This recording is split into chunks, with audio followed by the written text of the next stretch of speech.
Fakes left, now taken off. Oh, run for it. Got it. There it goes. The 6 or the 10 to 5. Oh, the play of the year in the NFL. Welcome back, everyone. This is episode 27 of the Buds Mafia podcast. Filming on a nice little Sunday evening here. The boys are exhausted, tired. It seems like battling an illness, but we're getting through it. We're getting through it right now. He's staying hydrated over there. Some nice, refreshing Diet Coke. Very hydrating. There hasn't been too much since the last episode. We'll break down some recent trades. Trades happened today. Some football news. Talk about the Scottish Open, which I didn't have a chance to watch too much, but we're going to talk about the hype up to the Open. And we're also going to send it over to Jonny Lazarus, who I'm going to be interviewing, which I'm very excited for. But yeah, Jackson, I didn't do too much. Actually, I went to Kingston this weekend with my girlfriend to see her brother and her sister-in-law. It was awesome. I went to Prince Edward County to do some wine tasting. It was hot as shit this weekend in Southern Ontario. It was crazy. Ridiculous. We went to this fancy... Sweating. I'm sweating right now. I'm in my basement. We went to this nice Italian restaurant in Kingston, and the AC was broken, so your boy was just dying in there. You're eating pasta and no AC. Yeah, and a nice restaurant too. I'm a sweaty fuck as it is, and just trying to not look out of place, and you're just dripping sweat. Was not the most fun, but then we went to a Jack Astor's, which was AC to the 9, so that was nice. And I drove back this morning. But yeah, I know you're up north for the weekend. How was that? It was good. It was long. I worked like 11 hours on Friday, 11 and a half hours. And then I drove straight to the cottage. I got up there. It was so nice out, but it was so hot. I went and picked my own buddy up. We went fishing for a bit, and then we sat on the porch and listened to music until like 1 a.m.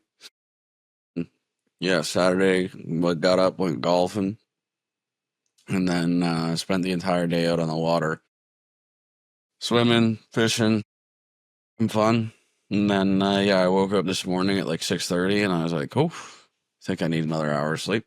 And I got another hour of sleep, and then I struggled to drive home. And then got home, and Taylor came and picked me up, and we were supposed to go grocery shopping, but we went to her parents' house first, and then I fell asleep on the couch for 2 hours. So that's how my day has gone. It's a good look. Yeah, but yeah, it was a good weekend. Not too bad. That's good. Attaboy. Yeah, so a few trades and signs happened in NHL since we last talked. The very anticipated, Hobey Baker winner, Isaac Howard. He was, the best player in college last year, obviously. Played for Michigan State. It was growing beef between, I shouldn't say beef, but just a growing rip between him and organization. They wanted to sign him after his season, but he wasn't guaranteed playing time. For his sake, he's like, okay, well, I can make similar money to the minor hockey league, and I'm getting playing time. I don't really want to sign and not be able to play. And then the relationship seemed to just kind of get off the rails with him in Tampa Bay. And then apparently Stan Bowman's been looking at this trade for a few weeks now. And Isaac Howard was traded to Edmonton for Sam O'Reilly, who was drafted 31st last year to Edmonton. And Isaac Howard immediately signed his entry-level deal. I think it's a good deal for both teams. People may not know a lot about Sam O'Reilly. People are saying, what I've read online is people are saying he is a better long-term prospect than Isaac Howard. He has the potential to be more, but right now Isaac Howard's ready to play. He can be that guy who, is he a first liner right now, but if you fill him in with Draisaitl and McDavid, it kind of fills the slot they're looking for. Yeah. So I think it's a great trade for both teams. I was a little surprised.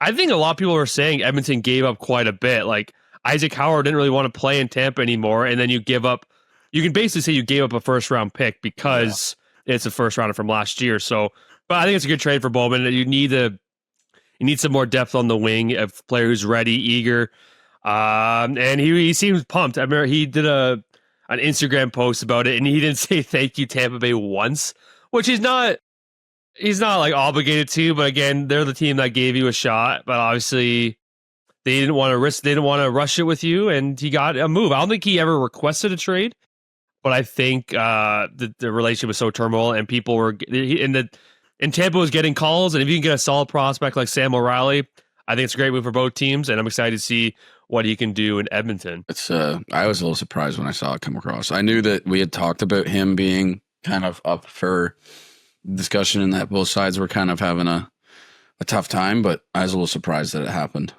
I didn't think, I didn't think this early. I think he's ready to play, but I truly thought it would go into the season, but then obviously he'd have to play his senior year. And, but yeah, no, he's going to be in Edmonton, and I'm excited to see what he can do as maybe a top 6, middle 6 player. Another trade happened. The Owens player who says that he's better than Evan Bouchard, Matt Dumba, was traded to Pittsburgh with a second-round pick for a prospect. I forget the prospect's name. Not a high-end prospect, but to me, this is a strict cap dump for Dallas. This was honestly a tough signing. He signed there was a 3 or 4 year deal worth just under $4 million. Didn't really play much in the playoffs. I think Pittsburgh is heading down the road of rebuild. I know it's hard to say that when they still have Crosby on their team, but like when you're doing I just don't see it. And apparently, I don't know if you saw this. So Mario Lemieux was drafted in 1984. 21 years later, they got Sidney Crosby, and 21 years later than that, they're projected to get Gavin McKenna. So we'll see. I'm sure they're tanking for McKenna. But yeah, to me, that Dallas is still over the salary cap, I believe. So that's just a strict cap dump. A guy who they barely even played. So I think it's a good move for them. They obviously had to tie in a second-round pick for that, for Pittsburgh to say yes, but I think it's something you got to do. And the last trade that actually just happened like an hour ago, Calder playoffs MVP and former Vancouver Canuck goalie was traded to Artur Silovs. I think that's how you say his name. I have no idea. Was traded to Pittsburgh Penguins for a 4th rounder and Chase Stillman. I think Pittsburgh has been looking for a goalie for a while since Tristan Jarry has kind of just fallen off a cliff. And I think he's in the AHL right now. He was a really good goalie for a bit, but then same thing with Matt Murray, just kind of just fell off and just kind of lost their game. Silovs has showed promise in the NHL. I think when Demko is out last year in the playoffs against, I think, Nashville and Edmonton, I think he stepped up and actually played really good. And again, he won a Calder MVP or Calder playoffs MVP. So, and for Vancouver, you already have Demko locked up, and you locked up Kevin Lankinen last year. So, kind of seemed like a move that was good for both teams. Not too many signs, 2 big signings. I would say Jack McBain, who to me signed a very big deal. He was one of the RFAs who went to salary arbitration acquired by the team. He signed a 5-year, $21.25 million worth 4.3 AAV. He is a great player, and he can fit in a lot of systems. He's tough. He's huge. He has some skill, but I think his career high is just over 20 points. He's young, and he can definitely grow into that, but I know the salary cap is rising, but I don't know, just over $4 million for a player who's kind of gotten like 20 points. It's a bit lot, or again, where the salary cap is going, $4 million isn't really what it was, but I liked him. I think at the deadline, I think the Leafs were sniffing around at him. So he's definitely like a high valued player, and there's a reason why he wanted to hold out, but good for him. I mean, making $21 million when you're kind of a 3rd, 4th line guy. I think that's a good contract. And also Cam York, defenseman for Philly, signed a 5-year, $25.75 deal, which was worth 5.15 AAV. He's solid. I think he had a down year last year. I think him and Tortorella did not get along. I think there was rumored of like legit screaming matches between the two guys. That's good. That's what you want. I think, and he left, and Rick Tocchet's a good players coach, so I think that kind of persuaded him to come back.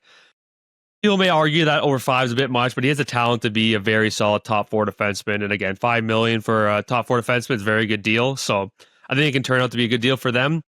And then kind of heading to a little more Leafs rumors. I know Pittsburgh is taking calls or just sniffing around the idea of Erik Karlsson. And I heard the Leafs are kind of looking into that. I don't know. He has great offensive skills still. Put him on the power play with Matthews and those guys. I think he can put up big numbers. I don't want Erik Karlsson. He makes over 11. He makes over 11 million. I don't know how many years left he has. Could he put big numbers on the power play? Yeah, but there's a reason he is just not the two-way defenseman. He never really was a good two-way defenseman, but he can get away with it because he was, putting up like 80 to 100 points.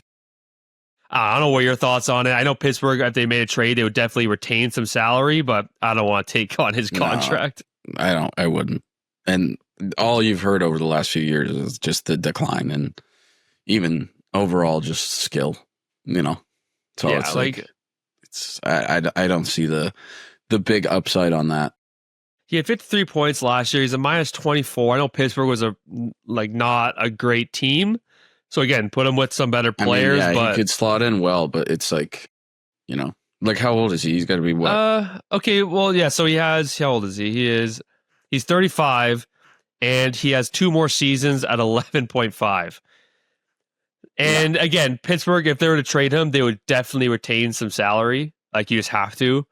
But still, I'm not paying Erik Karlsson $8-9 million, even $7 million. You know what I mean? That's $7 million, maybe. We're paying fucking Morgan Riley $7 million.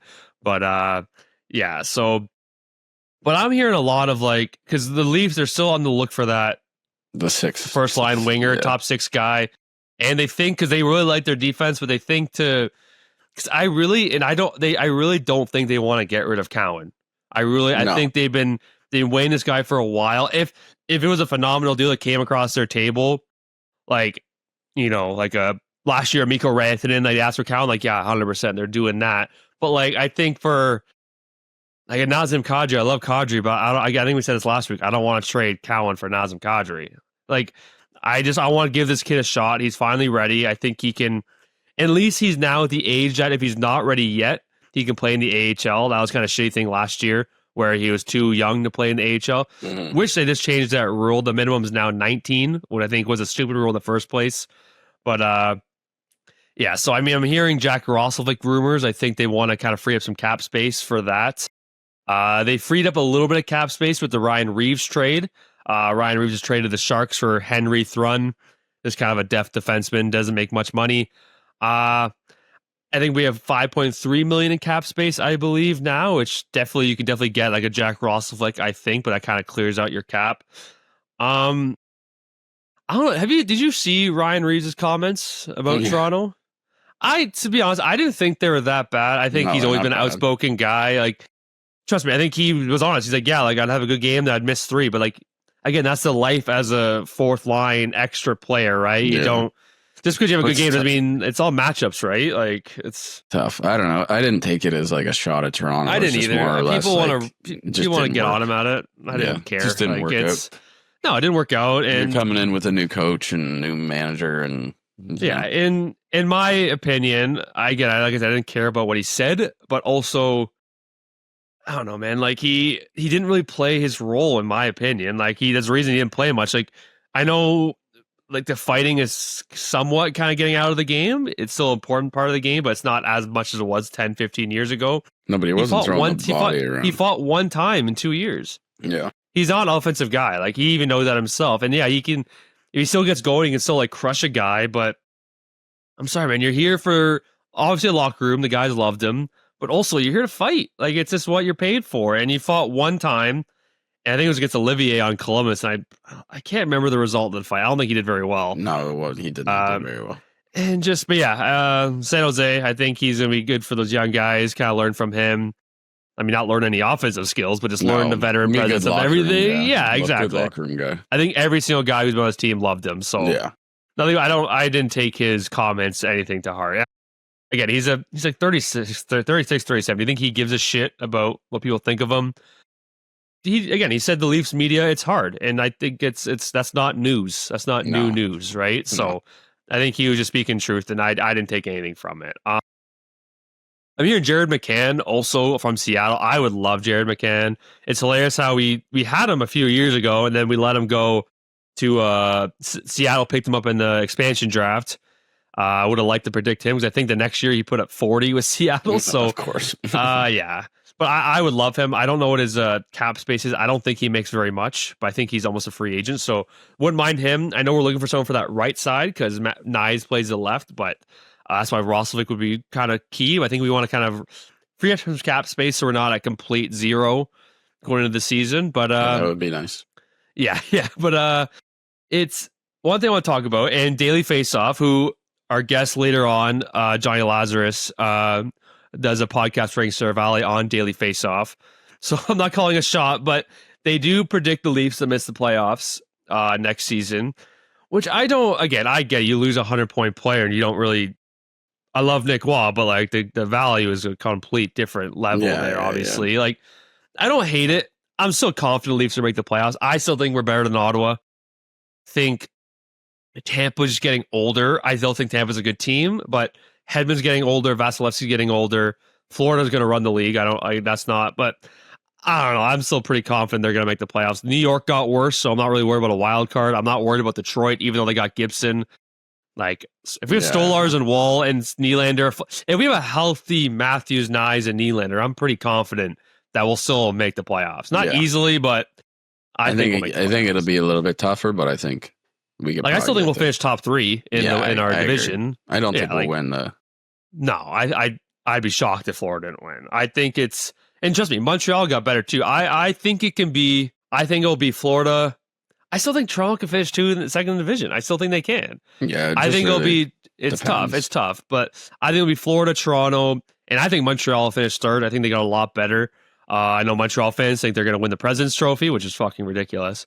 But and I think Tampa will slide to a wild card team. I think they're a really good team, but again, they just keep getting older, and they didn't do much this offseason, so we'll see. I don't know if you know, I think I brought him up before. This is a guy who we might interview as well, Mike Bartner, known hockey content creator. He's a big Islanders fan. He does these cool segments where he does from the teams who made the playoffs, the most likely to miss. He does like a top 5 or top 10 most likely to miss. And surprisingly, he didn't have Toronto on the top 10, which I thought was surprising. That is surprising. Especially because he's an Islanders fan, he hates the Leafs, but I respect it. I think that makes me feel confident. But I think he had St. Louis 1, which I kind of agree. They didn't really do much. And they kind of squeaked in last year, but I can still see them easily making playoffs. But the Central Utah's getting better, so it's a bit tougher. But he had Montreal 5, which they were the last team to make the playoffs. They were the 8th seed, right? So I think they're for sure going to be on that list. There's 18 teams make the playoffs, and if he does a top 10, Montreal's going to be one of them just because they finished last, right, of the teams in the playoffs. And, dude, Montreal fans just berated him. And, like, he had him 5th. He didn't have him, like, number 1. These fans are ridiculous. Yeah. It's crazy. It is. It's anytime we post anything, like when we talked about Patrick Laine. I just got another message today saying, dude, his rookie year, he had 40 goals. That was 10 years ago. What the fuck? It's crazy. Yeah, no. And I feel bad because he did he did mention something about like his mental health, because obviously I spoke on that too, and I feel bad about the video, but like your points make 0 sense. He's like, oh dude, but like when he was on Winnipeg 10 years ago, he had 40 goals. That's crazy. Good job reading history books. Like doesn't fucking make any sense. Fuck. You know what I mean? Like, yeah, no, it's wild that they're upset about that. Yeah, especially to be upset about a guy who's just making content and predicting like teams who are most likely to miss. Like, you squeaked in. Yeah, you played all right, but you know. Yeah, like, come on. Again, like, they got Dumba, and they got Dumba. They got Dobson. The Dumba's just in my head. They got Dobson. There's going to be some issues about who's going to be maybe the number 1 power play guy, but still, you got 2 really good power play guys. Full season Demidov. They're definitely going to be better. But I can't sit here and be like they're gonna be like top 5 in the fucking league. Like, that's just not gonna happen. Let's see. I want to talk about. You want to run through these unrestricted free agents? Yeah. So this, like, I'll tee them up for you, and you tell me where they're gonna go.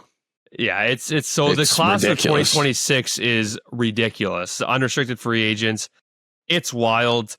2025 was a bit. I know you can say, oh, obviously Marner. It would have been ranted and all that, but this class is on a league of its. I've never seen anything like this, so I'm excited. If you want to rip them off, I'll get ready here. Yeah. I'm gonna leave McDavid for last. Let's start with Eichel. He'll sign. He'll re-sign with Vegas. I think I heard they're probably going to be a number bigger than Marner, which I don't know how Vegas is going to pull that off, but they're going to make some cap space. But to me, Eichel's the best player on that team. I think Marner would honestly want Eichel to be paid more just for the pressure, because that kid doesn't handle well with pressure, in my opinion. But he'll sign either the same thing as Marner or a bit more, in my opinion. Yeah. Because Marner got what, 12.5? He just got, I think he got 12 on the nose. So I could see Eichel getting like 12.275 or 12.3 or what. Yeah. All right. Artemi Panarin. I think he will stay. I think he likes New York. Again, he'll be like 34, 35. I think he will sign like a 3 to 4 year deal. probably at 9-10 million. I know it seems like a lot, but every year, even last year, he's still over a point per game player. He's still a nasty player. I don't see him leaving. I think, not to get political, Russians can be a bit unpredictable. They can chase the money, but I think he likes it in New York, and I think he'll stay on a 3 to 4 year deal. Alrighty. Martin Nietzsche's. This one's interesting. I think kind of depends on how this next year goes. Yeah, that's the thing, right? And I'm hearing rumors that if he doesn't want to sign there, he may want to leave. I don't think he'll be in Colorado. I think a team will pay him a lot of money. And if Colorado wasn't willing to pay Rantanen 12, they're definitely not willing to pay Natchez 12. Not saying he's asking for that, but he's a good player, over point per game last 2 years. Obviously, last year he played with McKinnon and had a lot of points. But yeah, I can see if LA can't get like a Kempe or a Kopitar re-signed, I definitely think LA is looking to make a big splash. I think I can see him going to LA. Right. Bobrovsky, I think we can both agree he's probably going to resign. He'll stay. Yeah. He'll resign. Or arguably retire. Like, honestly, he's so good, but he's like 37. To me, right now, he's a first ballot Hall of Famer. It's either a 1 or 2 year deal in Florida, making $5 million. Like, honestly, arguably even less. He's made $80 million in his career, or he'll just be off to Russia. But yeah, he's not going anywhere if he were to stay in the NHL. What about Evgeny? Russia. He ain't coming back to the NHL. He's done. So him and we can talk about because Ovi's right there too. Yeah, I think this is both their last year. I think they're gonna team up with St. Petersburg and fuck off. Yeah, I agree. Ekholm? I think he'll stay in Edmonton. I think he likes it in Edmonton. I think, especially if McDavid resigns, I think that's the dominoes will fall. I think he'll stay. He's a bit older. I don't know what his age, probably 33, 34. But he didn't have his best playoffs, but he came back too early. He was hurt. A fully healthy Ekholm is just as valuable as Bouchard. So I think he'll sign. Deal? Yeah, I think a 3-4 year deal, which I'm pretty sure I've said 3 to 4 years for every guy, maybe besides Eichel. A lot of these guys, other than a few of them, are pretty. Eichel will sign the max. Natchez is like 26, 27. He'll sign the max. But the other guys will probably sign like a 3 to 4 year deal. But I see Ekholm staying in Edmonton. Kopitar. LA, he'll stay. He's one of the best, probably one of the most not talked about careers of all time. Yeah. If you look at his numbers, he has I think he has 1 or 2 Selkies. He may have more, but let me just quickly look at his numbers. His numbers are a joke. Look at that player. Obviously, you know how good he is, but would you think he has 1,500 games and almost 1,300 points? That's insane. It's the most underrated career ever. He has 2 Selkies. He got 3 Lady Bings. I've always said he's the most underrated, Hall of Famer I've ever heard of. But yeah, he'll stay in LA. He's the captain. He'll sign a few year deal. I feel like a lot of these guys are going to stay. Like Kaprizov. He will stay. Will get a deal. The owner of the Minnesota already said no one's going to pay him more than us. They're going to give him. It's going to be a record deal. It's going to be. I think Kaprizov's camp is maybe. I feel like their camp wants to sign before McDavid does. Yeah, because if McDavid signs, I think McDavid's going to sign 8 year. We'll get to McDavid, whatever. But whatever McDavid's number is, Minnesota's hey, dude, you're not better than fucking McDavid. I think he'll probably be, if Drasal's 14, I think he'll sign a 7 because the max is 7 now. I think he'll sign a 7 by 15. I think it's going to be a fucking ridiculous number. But honestly, I think we've rated him in the playoffs. He is unbelievable. I think give him whatever he wants. I think he really can be an MVP type player. He really, and that whole team loves him too. They all love him. Yeah, I think he loves it there too. So I think he'll sign, but it's going to be the best. O'Connor? This is an interesting one. It's tough to get people to resign there. I know Scheifele and Hellebuck did. Good for them. And a hell of a player is just, I don't know, man. A speedy winger like that who can get 35, 40 every year. I don't know if they're going to be able to. I'm sure they try to match whatever, but they'll have the cap space. Scheifele only makes 7, Hellebuck only makes 7, Morrissey only makes 6 or 7. They have the money.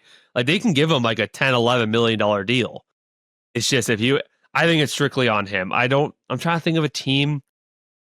I hate to say that. I can truly see a Tampa coming out of nowhere to sign him. He is, I think he's a Michigan native, so I could see him going to Detroit. He play with Larkin for University of Michigan. So, people want to go home, but we'll see.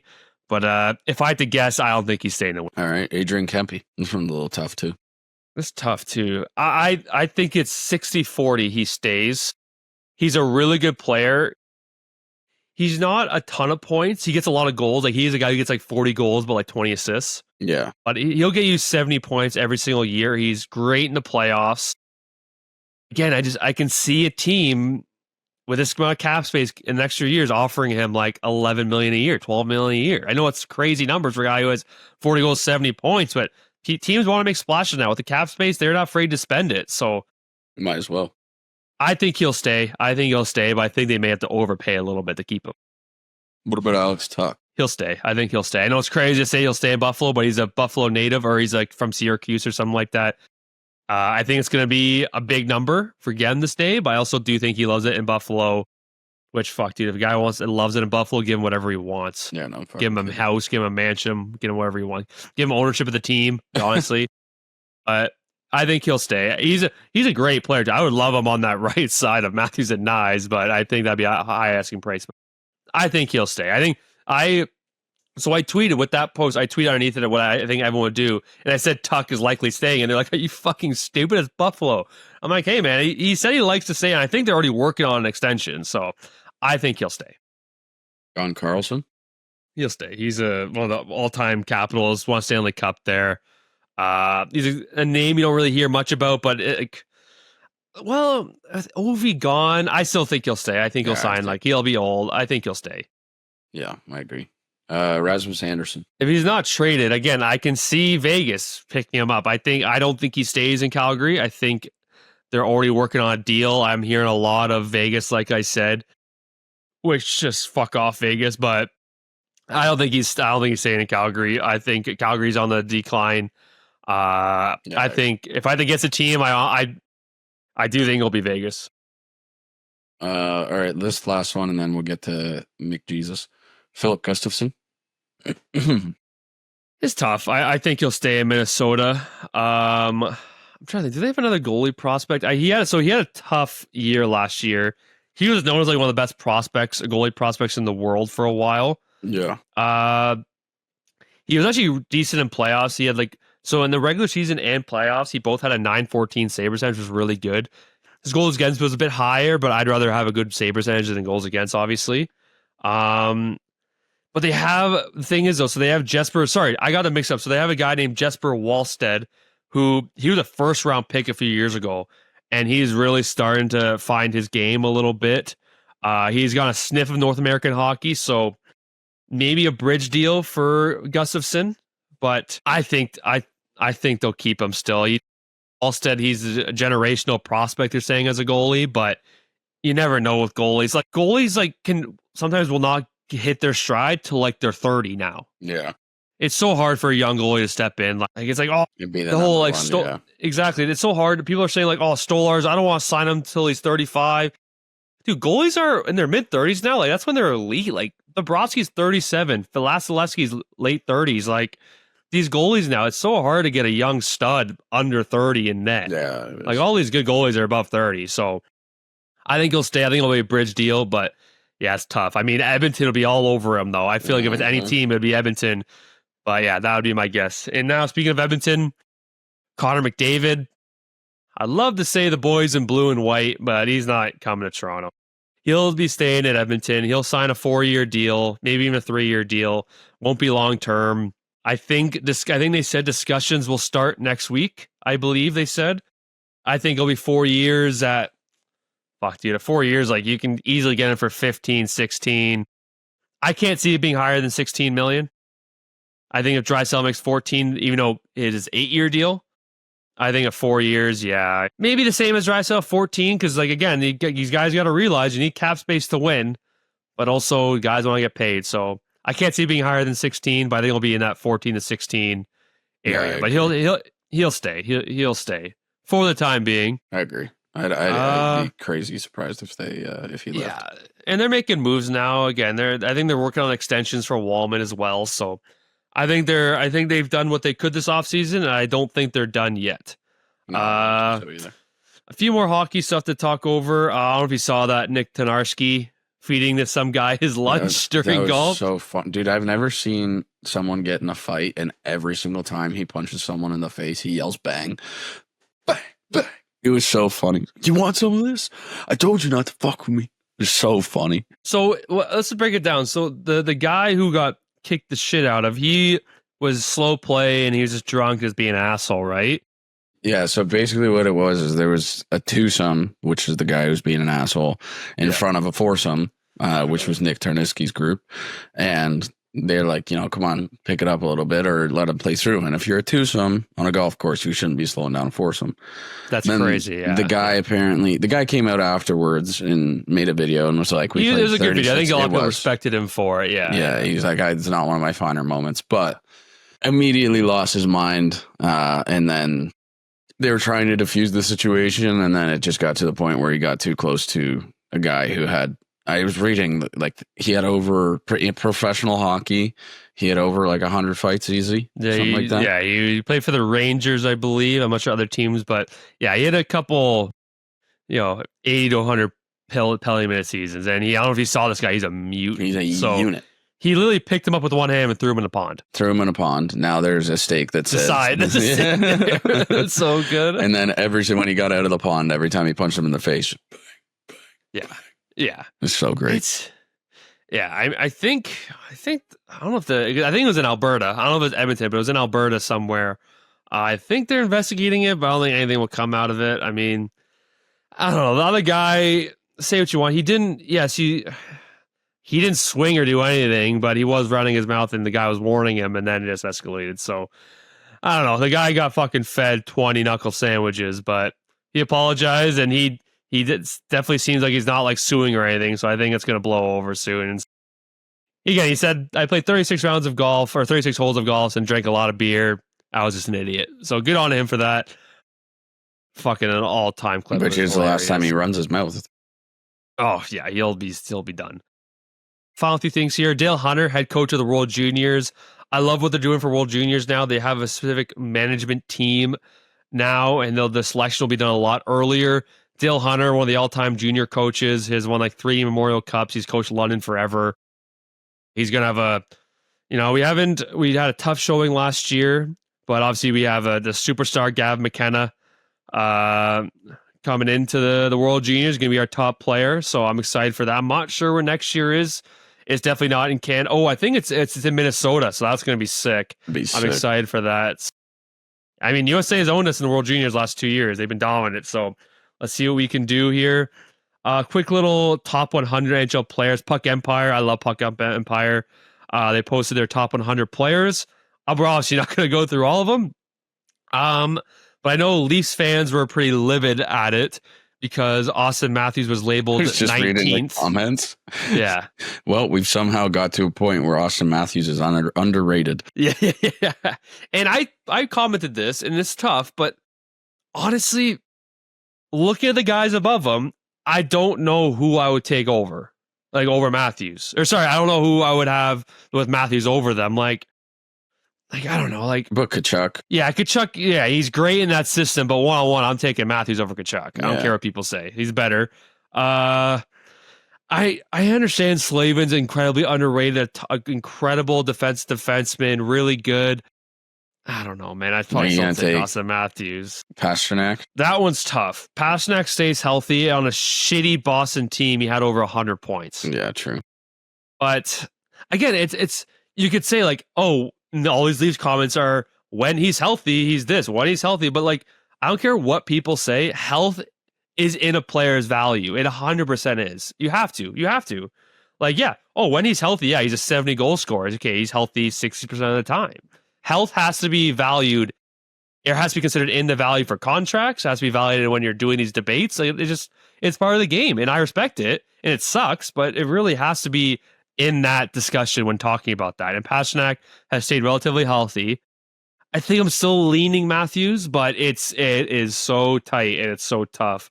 But again, like Jack Eichel's a dominant two-way center, winner, performs in the playoffs. I'd arguably take Eichel. Like Crosby's getting older. I'll never put anyone above Crosby. Crosby's one of the all-time greats. Bobrovsky, I mean, he saw what he did in the finals and the playoffs. Barkov for sure, Drysdale for sure, like all those top guys.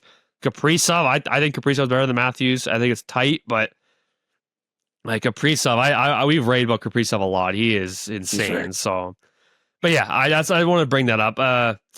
When you see 19, it's a little like 19th is a little crazy. But if you think about it, like there's not a lot it's not a lot of players I would have or him over. So let's see. I don't know if you saw this. Like Sergachev's reported comments on Blashill. It's we don't even actually get into it. It's kind of lame. But like when Sergey was on Tampa Bay, they went to 3 straight finals. They got Jeff Blashill, and he called him the coach from Detroit, and he said we want to play like Vegas. I want to play like Vegas, and then they haven't really had the great playoff record ever since.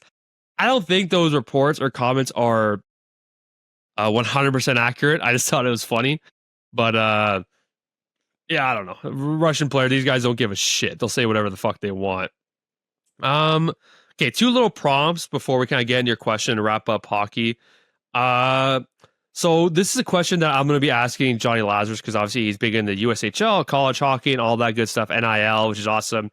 With the AHL age decreasing and the rise of the NIL, like I don't know if you heard, apparently Gavin McKenna's getting $700,000, which we guessed probably $100,000. So Yeah, we were off like 100 to 250. Yeah, so $700,000. So with the AHL age decreasing and the rise of the NIL, like starting with McKenna, like is the CHL in trouble? And I'm very excited to ask him that. But like, I don't know. What do you think? Like, I feel like it has to be in trouble. I think it's definitely it's in trouble for having those all-stars that like you're not gonna have the rise of these guys coming out of the CHL anymore, because if a kid who is absolutely unbelievable like McKenna plays a couple years and then goes to university and can make, you know, 500 to 700 grand. Yeah. You know, and I think that's what we're talking about too with NIL. Like, it's why football will never really have great farm leagues. Like the XFL and all this stuff. It's never going to have that stuff because college football is arguably, it's on the same level, if not gets more overall eyes because of the towns and how like people take it so seriously. Like college football is huge, and then you have the NFL, which took over an entire day of the week on Sunday. So it's like you don't really see those farm leagues as much, and you see it bigger. And I think with college hockey growing, I think it's great. I think it's great for, you know, overall getting more eyes on these universities. Also, getting these kids into an institution where they've now, say they don't finish their degree right away, but they have a pathway to go back to school after they're done playing. Exactly. It's like, hey, I have a few classes left. I can go get a degree if I wanted to. You know? And like, I don't think it's going to stop kids from going to the CHL. I think here's an ideal path for the superstars. You get drafted pretty young, like you're 17, 16, go to the OHL or CHL, wherever. Because here's a talk a lot is you should never move up a league until you dominate the one you're at. Like, there's no point if you're not dominating the CHL. Like, I don't care if people say college is better than the CHL. It just is. They're older, they're more experienced. It's just better. So, if the CHL is not good for, like, McKenna had 130 points. He's too good for that league. Make some money, but also get better, play against bigger guys. Yeah, like, I agree. I don't think we're going to stop seeing the kids go to the CHL. They're still going to get drafted, the CHL draft. But yeah, after a year or two, after I'm getting 50 goals a year now, I need to get bigger, I need to get stronger. Because like these college kids, they're in the gym every day. CHL kids aren't in the gym every day. Like they're on the ice a lot, but these kids, they're getting fed. They have like high-end nutritionists. I'm not saying CHL don't, but the college, like they definitely have these facilities. North Dakota has a high altitude room where they have bikes and you can change the altitude. They have $1 million athletic facilities where the CHL doesn't have that in their budget, but they're a beginner league, or a beginner league is not the right term, but like a younger junior league. I think they're dominate and then go up. I think that's going to turn into more of a beginner league. Yeah, and I don't think that's a wrong thing, right? But I don't think it is either. I think it'd be good. The way that I see it is the CHL will become almost a farm league, which I'm sure it probably was, but it would become more prominent that it is a farm league for these universities where you have these superstar players. I think you're going to see kids take more of that path. Yeah, I think it's a good path. I think it's a good path too. I think it may take a while, and I think there may be some scrutiny over the next few years, but I think we're going to see some development of these kids. Like I think the product's going to get a lot better. I think it really is going to get a lot better with these kids. And I'm excited to ask Jonny about that. Before we hand it over to him, I saw this on that Sweaty Trio podcast. They had Cabby on. They talked about McDavid's legacy because he lost. I know there's a whole thing with ring culture and everything. Like, what's your point on, like, I don't think him losing these back-to-back has hurt his legacy yet. But if he retires with 0 rings, I think, like, you can't consider him a top 10 player, top 5 player. I think you have to wait, in my opinion, to be. He'll be Hall of Fame. He's already first ballot. But like to be considered as like a Crosby's, Gretzky's, you have to wait. I don't care what people say. It's kind of like Marino. You're like. I was going to bring him up. He was before his time. He was the first 50 touchdown guy, I'm pretty sure. But like he never won. You can't really consider him in the Brady, like Mahomes, those guys. Yeah, exactly. Right. Like it doesn't hurt it right now. No. Yeah, it doesn't hurt right now, but it will. So McDavid is on pace to be the second only player to get 2,000 points in his career. Gretzky had like 2,800. The next highest is Yager at like 18 or 1,900. And with his points per game, I think he's like 4th in point per game. If you did that multiplied for how many games Gretzky played, like 1,500, he's on pace for like 2,200. So obviously it's crazy the modern era to get that many points. But I just think if he doesn't have a ring, he's definitely getting first ballot. He's up there, but you can't consider him in that top 5 like Gretzky or Lemieux. You just can't. Just can't. No, I don't. I love him to death, and I'm confident he's gonna get a ring. I don't know if it's in Edmonton, but a player like that, I think at some point, I think we're going to see players at that caliber just sign 1-year deals and just win. Like, honestly, I don't at this point, I don't fucking blame them. Like, go fucking win. I think it's going to turn into, and you've seen it a little bit in hockey, but you see it a lot more in the NFL where guys go and ring chase, and it's the best feeling in the world. I bet. Like, I don't blame them, honestly. Like, it hinders. And trust me, if he's 40 years old and not, he's like a 30-point player and then signs a 1-year deal and wins, it's obviously going to be awesome, but that's not going to be so big on his legacy. Like, oh, he won them the cup, right? It's like, he needs to be the best player, which I'm confident he will, but we'll see. And finally, the question for you before we head to interview with Jonny. There's one player in all the 4 major sports leagues, so in North America, so NFL, NBA, MLB, and the NHL, to win the MVP while being traded that same year. So midseason traded, he still won the MVP. Only one player has done it, and it's in the NHL. Can you tell me who that is? Nope. I'll say the 2 teams. I don't think this is going to help you at all. Good. But good. He went from Boston to San Jose. I knew you were going to get it. I can't tell you. You're not going to. Just throw a random name. Throw a random San Jose Shark out there. Just a random one. Fuck me. You can name an all-time Shark. 2005-06 it was. I don't think you can't name a single San Jose Shark. Oh, I don't think so. We talked about him last podcast. He was on the ice. Oh, Joe Thornton? There you go. Attaboy. I didn't even know he played for Boston. So that was going to be my original question. Where was Joe Thornton drafted? He was first overall to Boston in 97. He played 10 years at Boston. Yeah. I didn't know that. And then, isn't that a crazy stat though? Traded midseason, he still won the MVP. Yeah, that's crazy. Yeah, I think in the last like 50, 40 games in the NHL, he put up like 95 points. He just absolutely tore up the league. Jesus. Yeah, that was my question for you. And we're going to we're going to scoot over to the interview with Jonny. Jackson wasn't able to be there. Not gonna lie, I don't know how much help he would be. I love you, but I don't know how much help he would be. I'd be horrible help. I'd be horrible help. You're like, oh, Jonny, what's your favorite team? Jonny, let me ask you a question. What made you like hockey? Oh, yeah, we're going to head that over to him. Jonny's very... it was awesome to have his time. It was great to talk to you. I guess I'm not even talking to him yet, but it'll be great. We're going to head over to Jonny right now. Fakes left, now taken off. Gonna run for it. Got it. There he goes. 6 over the 10 to 5. Oh, the play of the year in the NFL. What's up, everyone? We're back with another episode of Buds Mafia. We're here with our first ever guest, and I'm happy to announce that it's going to be Jonny Lazarus from Daily Faceoff, BR Open Ice, and growing the game in Israel. Jonny Lazarus is absolutely everywhere right now. Thank you so much for joining the show, Jonny.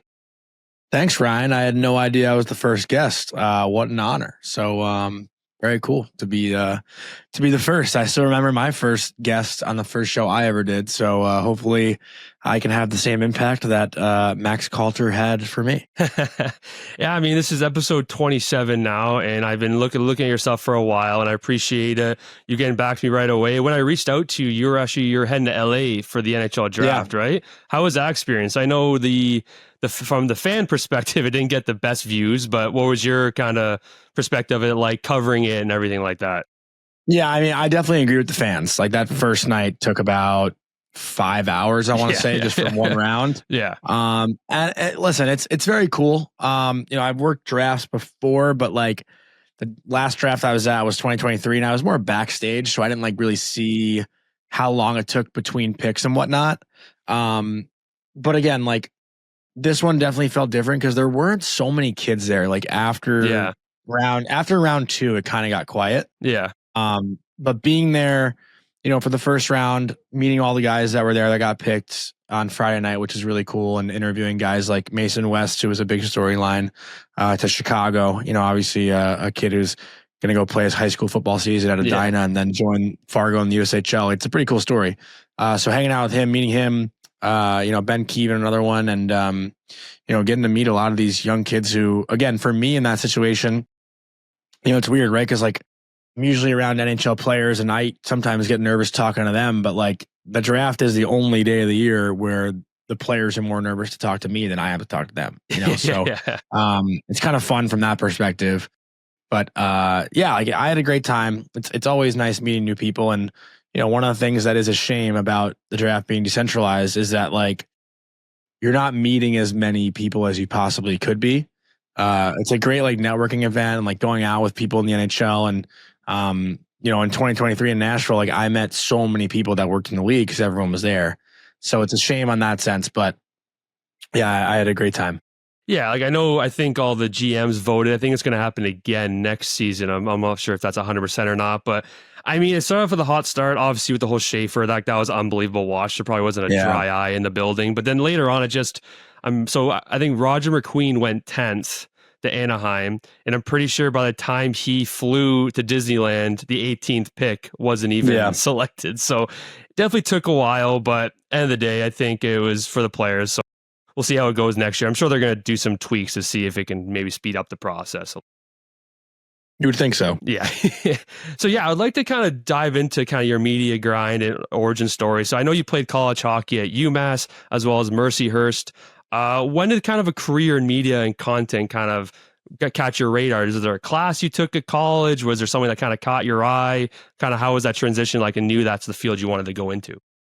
Yeah, my freshman year, I was working in the media department at UMass, like just doing like game note stuff, stats, like nothing too crazy, but I thought it was like a cool experience and I get a resume builder. But then I transferred my sophomore year and, in 2017, 18, whatever year it was, like the NCAA made you sit out for a year when you transferred. Yeah.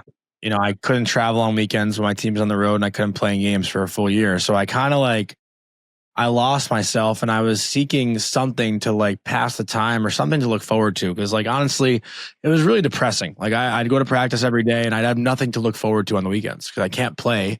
It's not like I was at Mercyhurst to party, so it was a really tough time for me. And, I started, joining clubs, like meeting other people across campus at Mercyhurst. And, one thing I was going to do at UMass had I stayed was this show they had going in the athletic department called like Coach's Corner or something or UMass Corner. My teammate Dom Trento, who was a junior when I was a freshman, was doing it. And I was going to take it over like when he graduated. But obviously after transferring, had to come up with something. So I kind of just took the concept from that, made my own little tweaks, and then made my own talk show on campus at Mercyhurst, which was a great way for me to like meet other athletes and stuff as well.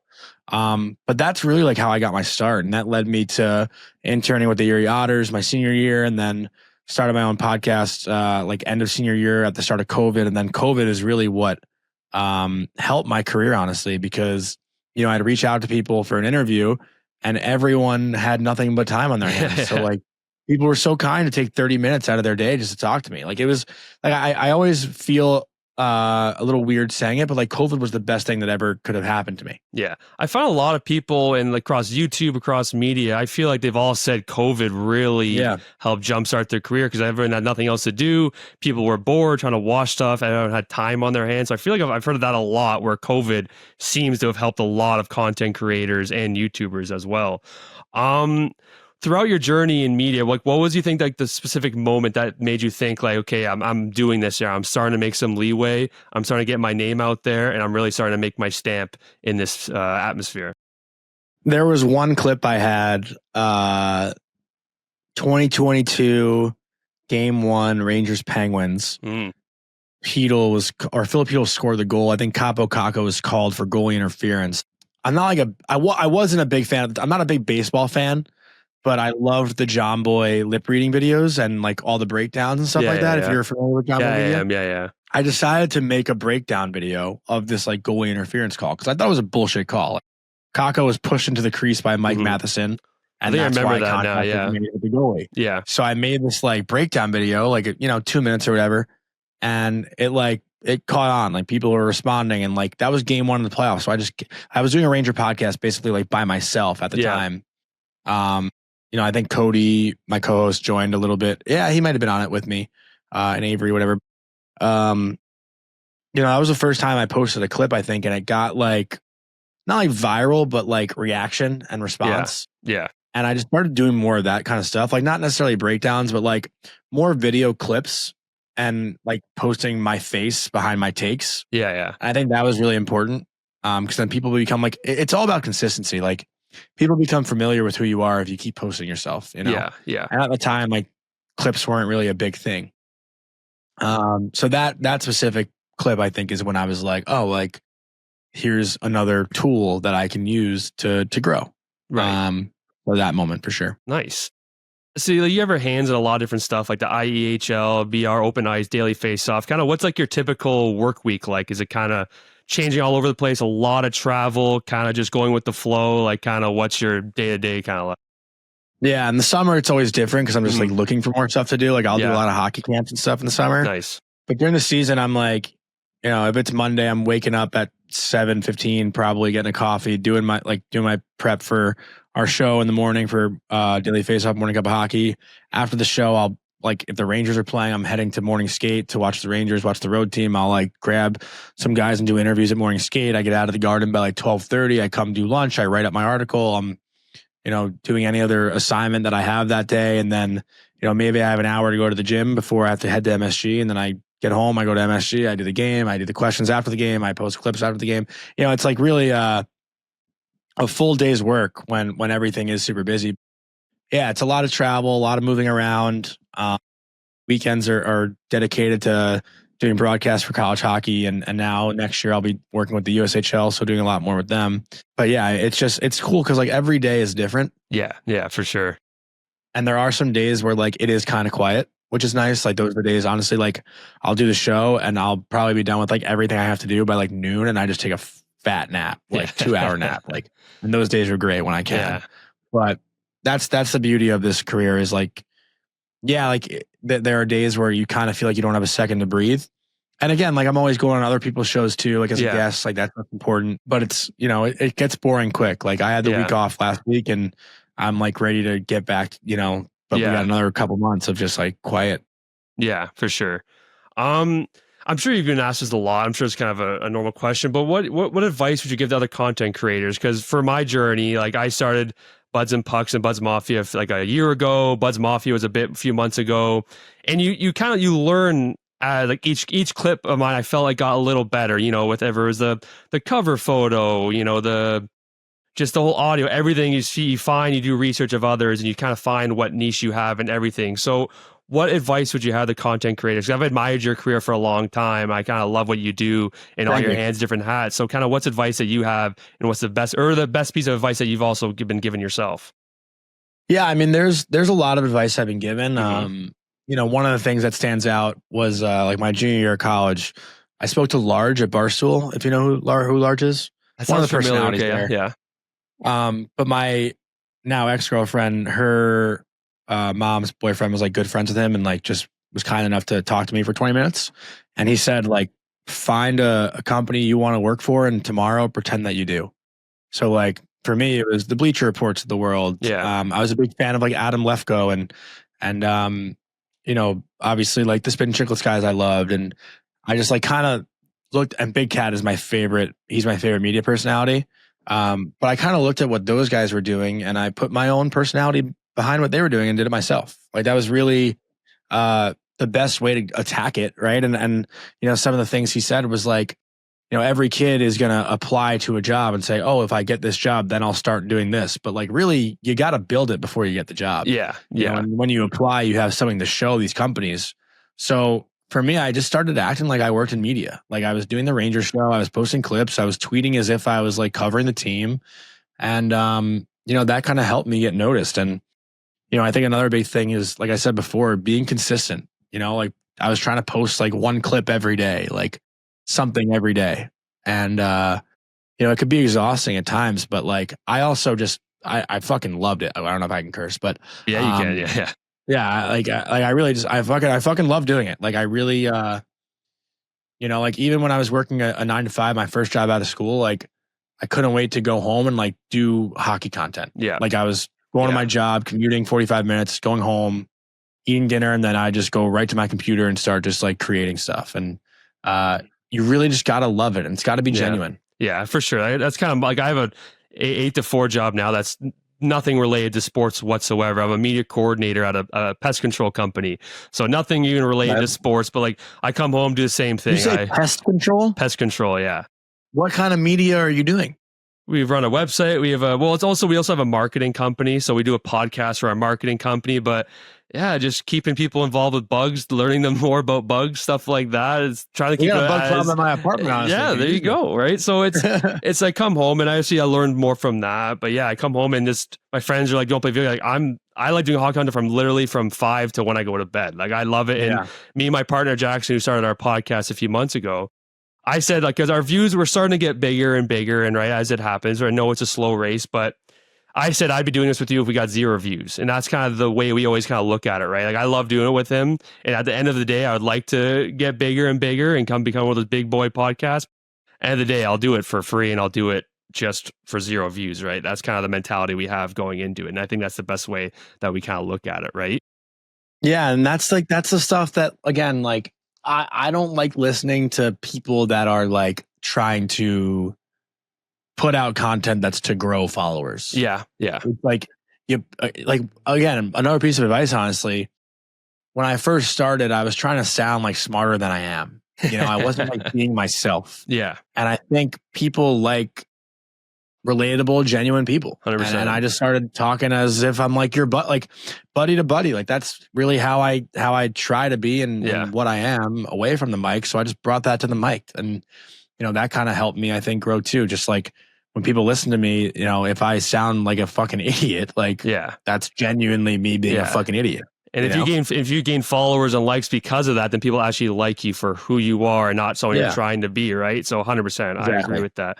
I would like to briefly talk about the IEHL, so the Israel Elite Hockey League. You've recently been promoted the director of media and promotion back in 2015 or January of 2025, right? So you've what's it like kind of promoting a game in kind of like a non-traditional market? I was doing some research on you last night and all that stuff. I saw that awesome clip of the game back at UBC when you got like 8,000 fans. So how's it been, and what's it like kind of promoting that game in that market? So it was tough because I wasn't actually able to attend, and I would have played in it if I were here. Really? Oh. Yeah. So I had a conflict like before they had reached out to me and asked me to do that. But having a Jewish background is something that I take a lot of pride in. I'm not like really a political person. I'm not one to speak out on it, like on social media. Like I kind of leave that to other people. I just prefer to leave politics and those kinds of views and anything along those lines, just like separate from my online personality and whatnot. But growing up on Long Island in a very Jewish community, like growing up, and people would say like, you're not going to the NHL, you're just a Jewish kid from Long Island. You know what I mean? Like, I heard that a lot growing up, and if I could do anything to just like have one kid, and there are more Jewish kids now in the NHL too. So, growing the game, and especially in the Jewish community, is really important to me. And I don't know if you're a Jewish man yourself. I'm not sure, but no. But I've just been very interested in the whole story and everything. Yeah. Well, the Jewish community is also like, it reminds me a lot of the hockey community where it's like very tight knit and everyone kind of knows each other.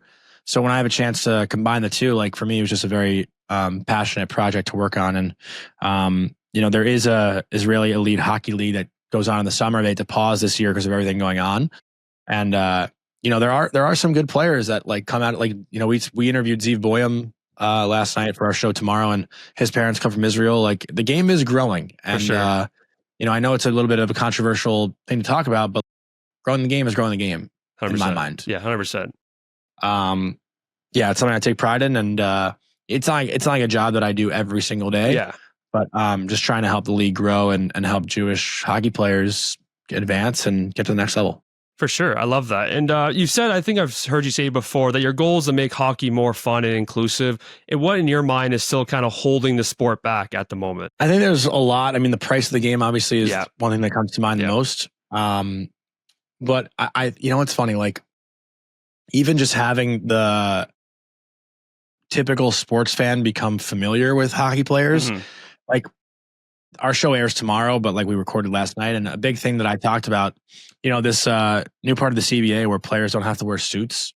Like, I know it's a minimal thing, but having, let's say, Austin Matthews or, one of the stars of the NHL, like be able to wear some sort of cool, unique outfit similar to Joe Burrow. I don't know if you've been watching quarterbacks on Netflix, but like they call him Joe Cool or Joey Cool or whatever. Exactly. Like, and Joe Burrow is at like New York Fashion Week. He's at like all these different kinds of things that are very facey and public and, cool in pop culture. Like hockey players aren't really involved in pop culture. So like no one who's just your average sports fan is going to be able to recognize these guys. Like I always compare it to my best friend Holden. Holden's a huge sports fan.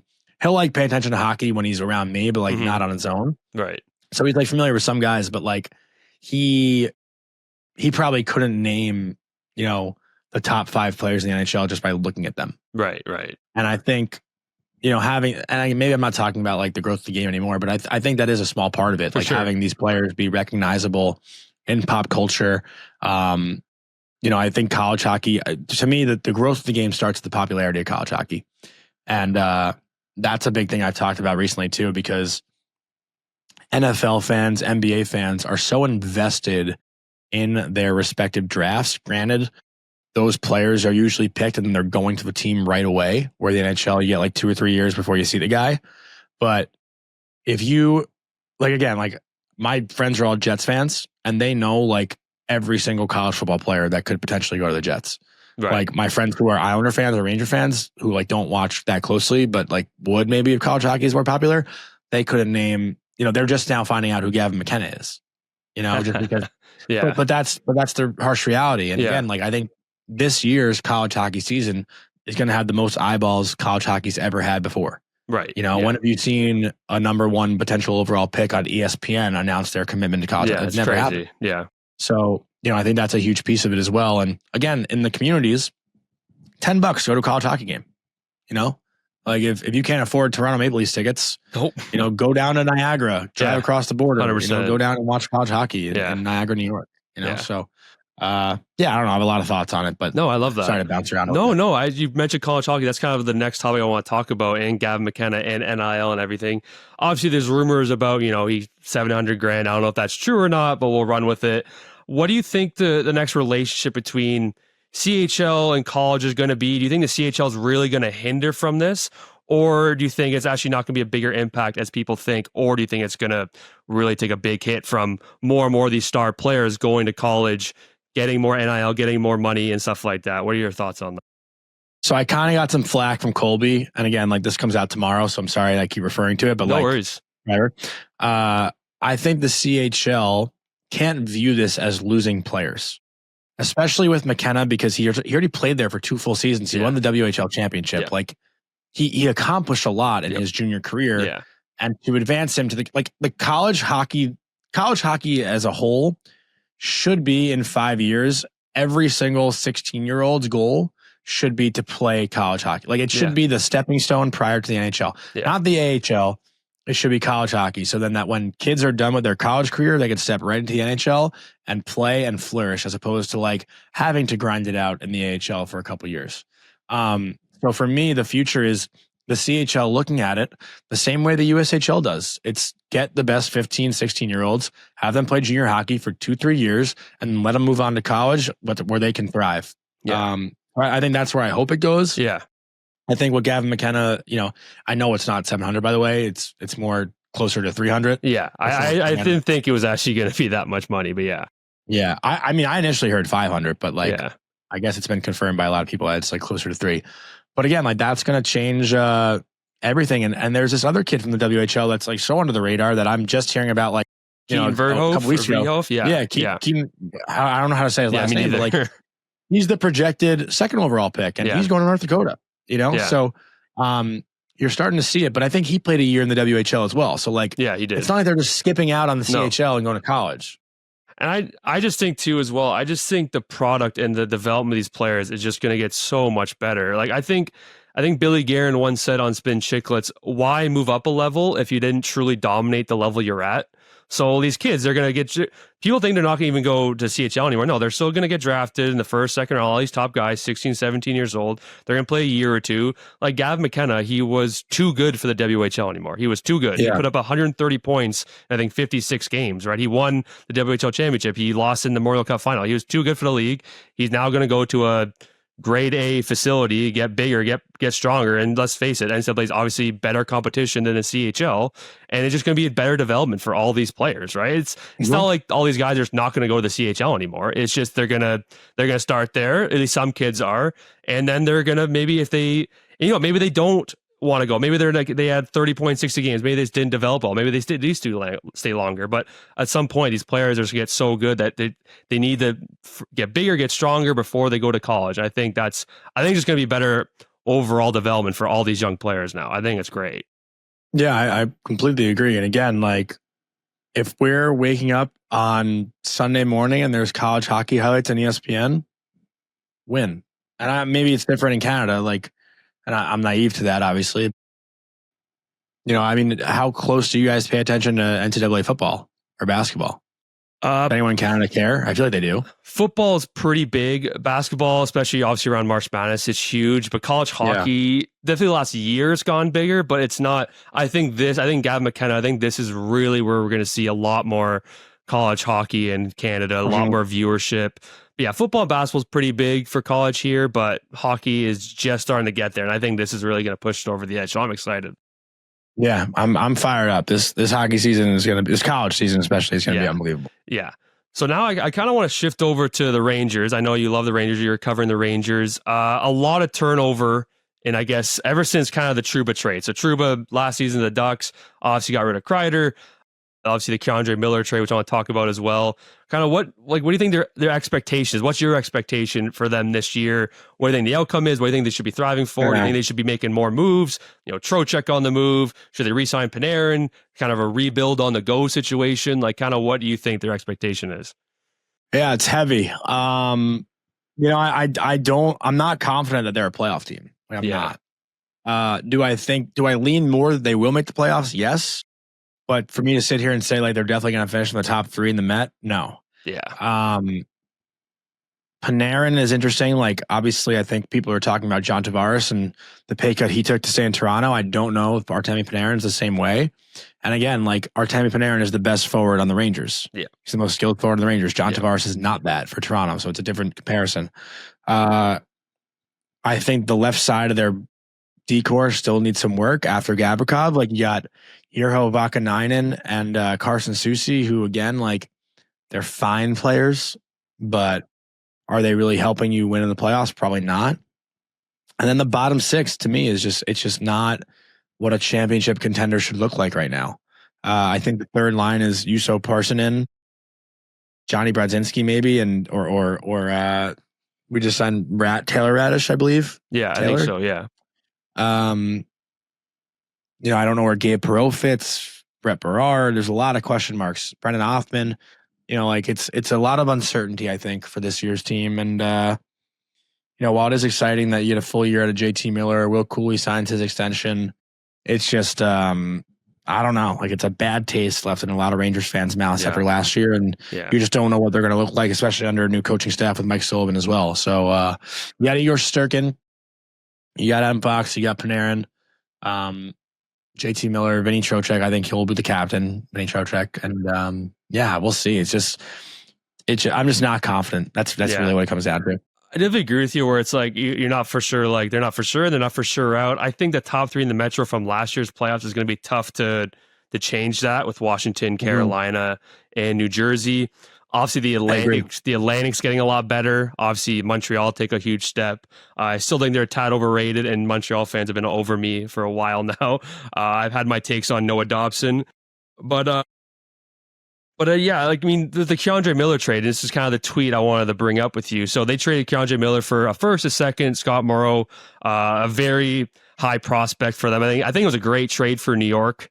I mean, this guy who stepped in the AHL last year, I think he had like 40 points, 50 games. He looked right at place. Do you think he's going to start on the NHL or the Rangers roster this coming season? I think he should. I watched Scott Morrow play closely for 3 years at UMass. You know, I said, I was on record saying like he's the Jack Eichel of the blue line, like the way that kid moves. Yeah. He's still got a lot to learn. He's matured a lot over the past few years, but obviously hasn't had a full NHL season yet under his belt. I think he'll be that third pair right defenseman. I think Braden Schneider, as it looks right now, it might move over to the left side. But you're looking at, I think, a blue line of Fox, Gavrikov, Schneider, and Borgen, and then Vakanainen and Morrow. I think that would be the six, leaving Carson Soucy out as the seventh D. But yeah, I think it was a great trade. I don't think it makes the team a whole lot better. I don't think the Rangers on opening night this year are a better roster than the Rangers on opening night last year.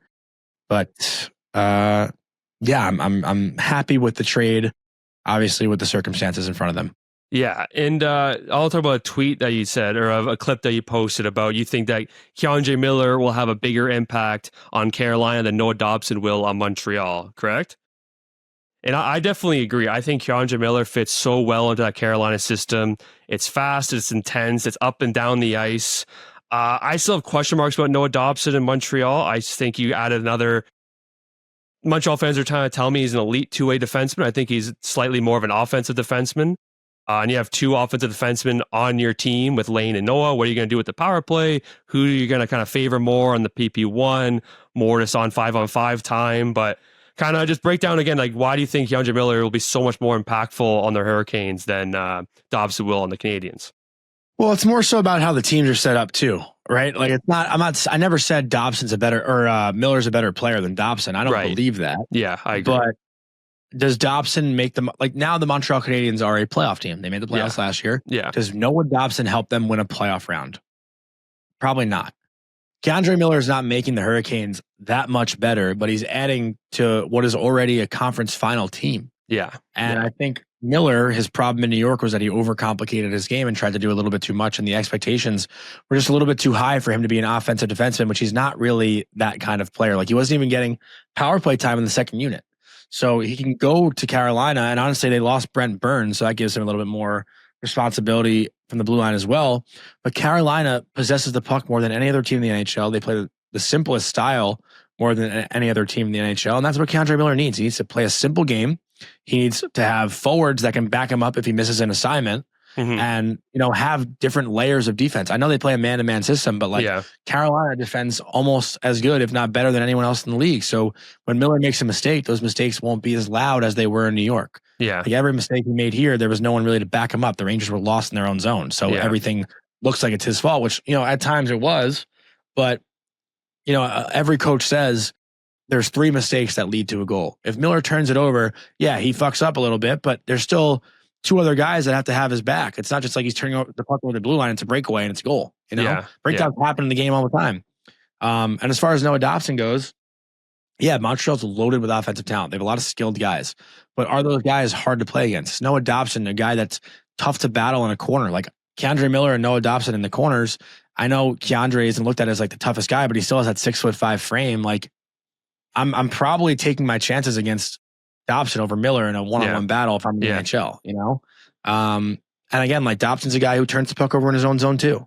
But I think Carolina as a team is more complete than Montreal is as a team, and that's why I think Miller will have more success individually and with the team than Dobson will with Montreal. Like, I don't see Montreal winning a cup in the next 5 years. I think Carolina possibly could. Yeah. Yeah, I posted a clip recently about Dobson, and I thought the contract was a little bit much. I mean, 2 years ago, he obviously had that 70-point year, looked awesome. Put him on a more offensive team, Montreal. Again, where the cap is going, 9.5 isn't that bad, especially for, obviously for a 25-year-old right-handed shot defenseman who has potential to be a 70-plus defenseman. And I called him I'll say lesser version of Evan Bouchard in terms of offensive production, which I think it makes a lot of sense. Evan Bouchard's at 85-point, top 5 point per game playoff defenseman in our history. And Habs fans were all over me saying Dobson is way better than Bouchard. I've always tried to protect Bouchard. I love Bouchard. I think, is his defense there? No. But again, we're talking about a guy who's been back-to-back finals. Like I said, in playoff defenseman history, he's top 5 in points per games. I'm pretty sure he's point a game without McDavid and Draisaitl. So he doesn't just need them. And he has one of the hardest shots in the league. Like, I still think, in my opinion, Bouchard clears Dobson, and we're talking about defensemen. I agree. But yeah, I do want to, because we are a Leafs podcast, I do want to get your thoughts on the Leafs and the Atlantic, because the Atlantic is looking very tight. I can't see much change in the Atlantic coming this season. I definitely don't think the Leafs are atop the Atlantic anymore, obviously with losing Marner and everything. I definitely think Florida is destined for a three-peat, so I think Florida will be top of the division. I could maybe see Montreal. I don't know if Florida will in the regular season, though. I could see Toronto winning the division again. Really? You think that Toronto can be top 1 in the division? Yeah, I don't think, Florida in the regular season, they don't give a shit. Yeah, they're not going to be like the team that we see in the playoffs. Yeah, that's true. You don't think Marner, losing Marner is going to really impact him that much in regular season? No, it will. Yeah. It will. But again, Florida, to me, I'd say Tampa is probably the team that might win the division. Really? Yeah, I mean, Tampa was right there last year. They finished, I think 4-6 points behind. They finished in second, right? Yeah, they're above Florida. Yeah, I don't know about Tampa. I don't think they did much moves this offseason. They're getting older. Yeah, they didn't do anything. I keep saying Vasilev's getting older, but last year he was a Vezina candidate, so I'm not really worried about him. And same thing with Hedman. I thought he was keep getting older. And Kucherov, and you still have Braden Point, 50 goal scorer, Jake Gensel. Yeah, and then you have a full season with your depth of Gord and Bjorkstrand and everything, Nick Paul. So, and obviously Hagel. But yeah, I think it'll be Tampa, Florida, then Toronto. I'm not buying the hype just yet for Montreal. I definitely think they're a playoff team. I don't think they're going to be a top 3 team in that division. I think the playoffs is going to stand pretty much what it was last year. I think Montreal and Ottawa will snag those wild card spots. I think Columbus will sniff at the door like they did last year, but I don't really see the Rangers much. Miss again too? Yeah, I do. I think it's. I like Ottawa more than them, and I like Montreal more than them. I don't like them a lot more. I think it'll be down to the last few weeks. But yeah, I like New York more than Columbus, I'd say. But I think they'll finish just out. I think it'll be close, but I definitely don't think it's going to be, I don't think, even though Detroit got Jordan Gibson, I don't think they're going to be much different than last year. I still think the eyes are playing. Their blue line, right? They did nothing, right? No, they still. Evans is going to just keep getting better. We need to see more, maybe Sider offensively. They have Sherratt, but I don't see much changes. Lucas Raymond keeps getting better. They got Patrick Kane back. I don't think they'll make the playoffs, but they got Kyle Connor next offseason free agent. I think he's a Michigan native, played with Larkin, so maybe they're just waiting to get him at a big number. But yeah, I don't see much changes in the Eastern Conference, and yeah, I think Buffalo will finish last again.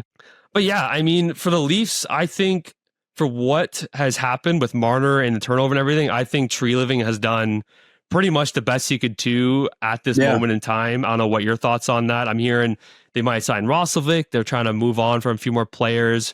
I know they had traded Reeves to San Jose, but that only cleared a few $100,000 in cap. But yeah, what are your thoughts? What do you think they still need? I still think they need a top 6 winger to play with Matthews and Nyes. But yeah, what do you think of the Leafs offseason and kind of going forward, what they should look into? I actually like Michelli, honestly. I like it a lot too. Yeah, he's sneaky nasty, great playmaker, really good skater. He reminds me a lot of Jesper Bratt. I know he wears 63 and he's a lefty too, a little lefty, but similar style of play. Is Bobby McMahon in the top 6 or no? No, he's not top 6. I think so. He's just inconsistent. At his best, he's a fast, straight up and down, power forward. I think his best year, he might have been just shy of 20 goals. But I think he would be, if he can find his game, I think he would be a really good third liner. I don't think at his best, he's a top 6 on a cup winning team, in my opinion. I mean, yeah, and the blue line looks pretty damn good to me. Like, I thought they were great last year in the playoffs, and if Stolarz doesn't get hurt, like, who knows what happens, right? Not that Wall was bad by any means, but like Stolarz was the guy. Yeah, I really hope they re-sign him. People are trying to say they don't want to sign him to a 4-year deal because then he'll be 35 and all that stuff. I think he's like 31, 32 right now. But I don't know, man. You're seeing with goalies now, like goalies are hitting their peak when they turn 32, Bob's 33. like 37. Like it's all these young goalies who are trying to make it. Like, I mean, we're talking about, I talked on the podcast with Corey Jackson yesterday with, is Minnesota going to bring back Philip Gustafsson? They have Jesper Wallstedt in the back end, but like these goalies don't really hit their stride till they're like 30, right? Like I'm fully okay with signing Stolarz to, I don't know how much, if he has a great, I think he was top 5 in Vezina or maybe top 6 or 7 in Vezina, whatever. His numbers are up there. I don't know what he's willing to take, but I would definitely sign him for 4 years at 5 or 6 easily, in my opinion. Like, he's a stud goalie. You have Wool signed for 4 years at 3.5, 3.4, something like that. So I think it's a good goalie tandem for that price for both of them, in my opinion. Yeah, no, I fully agree. Again, like if Stolarz doesn't get hurt, I wonder how different their playoff results look. And just before we wrap it up here, I'm just because I've definitely been hard on Marner. I definitely think he got a lot of hate, and I don't condone a lot of it. He was one of our best players, and then like if you look at the stats, games 1 to 4, he lit it up, and like truly games 5 to 7 in like 18 games, he had like 6 points. So a lot of it, like he just didn't perform well under the pressure. Incredible player. I still think he's one of the best Leafs of all time. It's hard not to argue that. Like he's top 5 in both regular season and playoff points. So I know at the end of the day, awards and Stanley Cups is kind of what puts you on that legacy, but not a lot of Leafs, at least recent time, have won many awards, especially the Stanley Cup, obviously. But how do you think he does in Vegas? Do you think that's a top team in the Pacific? Do you think they're going to win the Pacific? Do you think he can slay the dragon, kind of perform in the playoffs? Kind of what do you think his expectations are, or your expectations for him in Vegas? I was actually just looking up stat too. Like he gets a lot of heat. I don't think it's all warranted. Again, like it's not just Marner. It's not. Matthews and Tavares who like don't really show up in those games. But like there's also a lot of star players who like McDavid doesn't get a point in game 6 and game 7 in the cup final. Like, you know what I mean? Like, yeah. But you're not going to say Connor McDavid disappears. Like no. Yeah. It's the harsh Toronto narrative for sure. I mean, I am looking at McDavid stats. So I was just looking up points in games when facing elimination. Yeah. Like, so those games, like, 5 through 7, like you're mentioning. McDavid does have 23 points in 15 games when facing elimination. Like, that's pretty fucking crazy. But I think Marner will be great in Vegas. Yeah. And again, Jack Eichel was a guy who, great regular season, never made the playoffs. So you can't really criticize his playoffs till he got to Vegas. But like, he became, to me, he's like one of the best players in the NHL. Like, he's at his best. I think he's like a top 5 player in the NHL at his best. I don't hate like, that. He could have been an MVP candidate this year, I thought. 100%. I think before injuries, Eichel and Kaprizov too. I think one or two of those guys I thought were going to MVP. Was the guy. Yeah, to me, he had like 55 points in like 32 games, something like that, and he was carrying that team. I was hoping Minnesota was going to win Vegas. I really thought Minnesota was going to win that series against Vegas. I thought Minnesota played so much better throughout almost every single game. I thought they played better. They were so good. They were disgusting. Yeah. And I've been hard on Marner, but at the same time, like Matthews, I love Matthews at death. I think he's still one of the best centers in the league, but it's not like, yes, he scored in game 6 last year against Florida, game 6 last year against Ottawa. But yeah, I mean, I was looking at Puck Empire. They made the top 100 post recently. And I think Matthews is at 19, which as a Leaf fan, I'm like, oh, fuck, what the hell, like 19. But then I look at the names ahead of him, and it's like, like I'd rather have Eichel. I'd rather have Kaprizov. Slavin was kind of iffy. I think Slavin's incredibly underrated. I think you could kind of coin flip for that one. But yeah, I don't really know where I have Matthews in this league or anymore. Yeah, at fully healthy, he's a borderline 70 goal scorer, Selke candidate, obviously MVP, won a few years ago. But like in every comment you'll see from a Leafs fan, he's like, oh, when he's fully healthy, he's this, he's that, he's that. I always count health in a value of a player. You have to. Agreed. I think you really have to, because the player's not always at his best. He's not always healthy. He's not always durable. So you have to include health in these discussions. And I say contract value. I think contract value has to be determined by how healthy a guy has been. If he plays 50 games a year and he puts up 70 points, like that's just not going to do it. You can't be valued as the best player in the league. So yeah, I think a healthy Matthews. I think the Leafs can definitely still finish top 3. I think a lot of people are saying they're going to miss the playoffs. I don't think they're going to fall off a cliff that much. I still think they're a playoff team for sure. So before we wrap it up here, would you say is your biggest hot take, or your way too early hot take heading into the 25-26 season? Anaheim Ducks make the playoffs. That's my biggest hot take. I don't even know if it's that hot anymore, honestly. I don't think. I know they're in the Pacific, right? Like it's obviously Edmonton, LA, Vegas, but after those 3, it's very up for grabs. 100%. Like I can see St. Louis slipping out of the playoffs, and I'm grabbing wild card spot. My brother's a Vancouver fan. I still like the Canucks. I think there is still a lot of what ifs with them. Like same thing with Toronto. Like what if Demko can get back to his Vezina self? What if PD goes back to his regular self? Then I think they're a playoff team. But I think you have too many what ifs to say they are a destined for the playoffs. But I like Anaheim making the playoffs. I think people really scoffed at the Granlund trade, but I think they just bolstered their forward lineup even more. And I like their defense. Yeah, people really scoffed at the 3 or $7 million. I mean, he was a point a game with Dallas, performing the playoffs. I think he provides some more veteran leadership down the middle because they have some young guys with Cutter. Obviously, they trade Zegras, but they have McTavish, or hopefully they sign soon, and as well as a Leo Carlson as well. So I like them making the playoffs. Well, Jonny, I can't thank you enough. I mean, like I said, we're a small-time podcast. This is episode 27, our first ever guest. I've been following your career for a while, and I really appreciate you coming on the Buds Mafia podcast. And hopefully we talk again in the future, and maybe during the season or sometime, and good luck with everything you're doing. Yeah, thanks, Ryan. I appreciate it, and happy to come on whenever. Awesome. Do a great job. Thank you.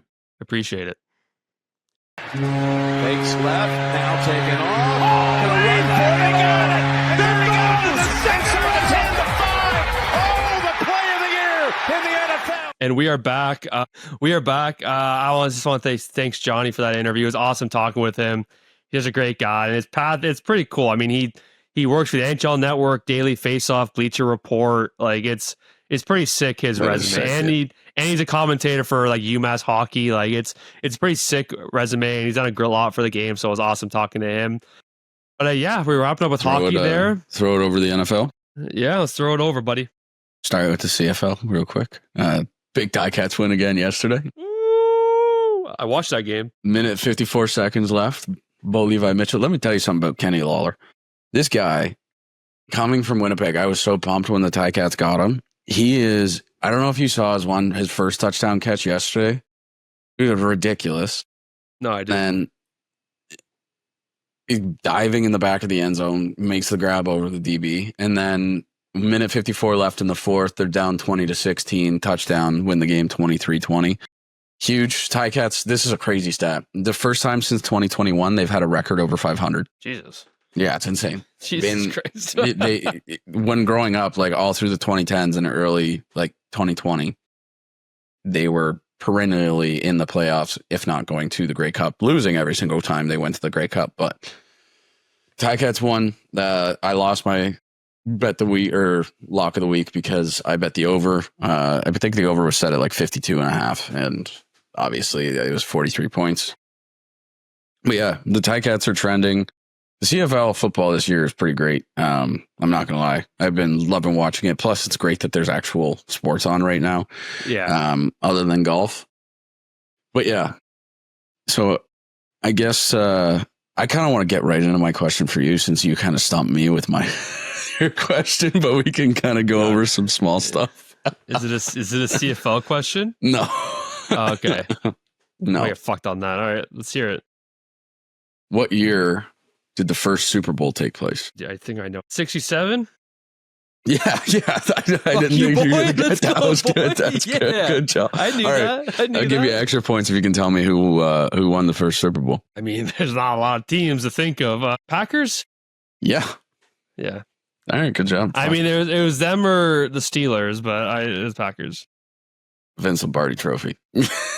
You know, Get one point. Get 1 point. That was pretty good. I didn't think you're gonna get that. Yeah. Yeah. All right. Sweet. Fuck. I feel like I make it progressively harder each week, and it's just your NFL knowledge is just elite compared to my NHL knowledge. So that's fair. All right. Really not much going on in the NFL this week. I don't know if you saw Najee Harris apparently got an eye injury. Yeah, I saw that. I saw there's an Instagram account that's like super real NFL news. Is Najee Harris to miss the entire season because he hurt his eye. It's so funny. It's like that NFL or NBA stuff where it's like LeBron James missed a few weeks because he like stubbed his toe or something. Yeah, it was a firework related incident supposedly. yeah, that's what it was. Yeah. So yeah, be careful, kids, around fireworks. But yeah, I like this prompt of the would you rather running backs. I saw this on Twitter. I wanted to get your opinion. I saw it on Twitter too. Yeah. I don't know how you want to look at it. I don't know if you look at it in like fantasy terms or just like right now on your team, but look at it any way you kind of want. I mean, it's overall kind of tough. So we got under 27. We got 5 guys. Jonathan Taylor, running back for the Colts. Bijan, obviously the Falcons. Jameer, Detroit. Ashton Genty, who just got drafted, and then Achan playing for the Dolphins. And then 27 or older, it's just stacked. It's Saquon, Derrick Henry, Christian McCaffrey, Alvin Kamara, and Josh Jacobs. Like you don't even need to add the last two to be yeah. Not that Alvin Kamara and Josh Jacobs aren't great, but like I think it's so tough because the upside potential for these younger guys. I mean, Jonathan Taylor's had a few down years, but I think it was 2-3 years ago. He just ran the league. He was insane. Yeah. I think he broke the record against the Bills, the one game for most touchdowns by a single player in one game. Like he was ridiculous. Bijan, obviously, gross. Jahmyr Gibbs, really good. Genty, that's where the upside potential. And then Devon Achan, again, same thing. Down year last year, but was pretty gross the season before. And then you go to the 27 or older, and it's like, there's just no way in my mind. I look at the list of under 27, and I wouldn't replace James Cook with any one of those guys. And then I look at the 27 and older, and almost everyone except for Josh Jacobs, I'd probably replace James Cook with. Like Saquon, unbelievable. Derrick Henry, even though he's a bit older, is always going to be good and stiff arm someone into the dirt. McCaffrey, even though he got hurt last year, like his potential just to get a touchdown a game or even just rip off giant runs, he's always going to be good. I think potential for the under is a lot higher and can get you farther, but I think you're safer with the over. I think you're gonna know what you're gonna get out of those guys. I think if you're looking to win now, you go 27 and older. If you're kind of in a bit of for sure. A rebuild, which like it's nothing against the under 27 guys. Like obviously Gibbs has been gross, Robinson's been gross, Taylor a little bit of a down year, and Genty is like 6 overall. Like his potential's through the roof. His potential is through the roof, but it's NFL's a different league. Can he thrive on that Raiders offense? I don't know, but I'm excited to see. I hope he does. I think he'll be sick if Vegas can be good. But I don't know. I don't know. It's I would almost replace Achan with James Cook for under 27. Yeah. Because like Achan is good, but you know, I don't think he's as good as James Cook. A little bit of different style of running back, but yeah. I don't know. Yeah, I think I would take the 27 or older. And like, if you want to talk about fantasy wise, I mean, I had Bijan. That's the only running back I've had on that under 27 list. The over 27 list, I've had Saquon, Derrick Henry, Chris McCaffrey, and Alvin Kamara all on different teams on my fantasy team. So like, and Josh Jacobs, I think we talked about him last week too. Like, he's still very good. He's not really talked about a lot, but he's still nasty. Yeah, he's still very good. Yeah, I like him too. Other than that, Terry Bradshaw blames the Steelers for Kenny Pickett's failure. I wanted to put that in to see what you think. I saw this and I laughed at it because it's like, I think he has a good point. They didn't really do much to build around him, but the Steelers have never been like, they really relied on Big Ben and they relied on a bunch of their receivers. And I think they thought they got a good deal for Kenny Pickett in draft. And I think Kenny Pickett is pretty good, but I never saw him as a number one overall starter in the NFL. I think he has the upside potential to go and be a number one starter. I'm hearing reports. The Browns QB room is just so confusing, but I'm hearing reports that he is kind of, a lot of people think he will get the number one spot for week one. It's got to be between him and Flacco. I can't see them starting Gabriel or Shedeur Sanders week one. I think both Gabriel and Shedeur Sanders will probably play this year. Yeah. I'm going to say I'd probably put the over under at the week 5 or 6 mark, depending on how the first few games go. But Kenny Pickett, I think they can do a lot for him. I think that he has upside potential, especially he's mobile. Hasn't been great. He didn't have the best offensive coordinator in Matt Canada. I'm pretty sure that's who it was when he was playing for the Steelers. I think the team did not like him. I think there's a lot of videos behind the scenes of them saying "fuck you, Canada" or something like that. They were not a fan of him. I see where Bradshaw's coming from as well, but at some point, it's not so. It is on the team to kind of put those players around him, but you see guys do more with less. And there was a streak of games I remember he was throwing under 100 yards for games in a row. It was wild. He didn't really do much. He didn't throw a touchdown pass until I want to say week fucking 6. Yeah, I just looked up in his second year in 12 games he threw for just over 2,000 yards, which is around 160 a game. That's just not going to do it, right? Yeah, no. All right, ESPN ranked the Bills wide receivers, running backs, and tight ends 28th for this upcoming season out of 32. That's sick. Fuck you, ESPN. I never want to partner with you ever. God. It makes sense, but I don't know. I think we got Elijah Moore. I think he's going to be great. Josh Palmer's there. At some point we got to talk about the free agents that are still available because there's quite a few. But Josh Palmer, you got Keon Coleman, kind of got to prove a little bit more this year.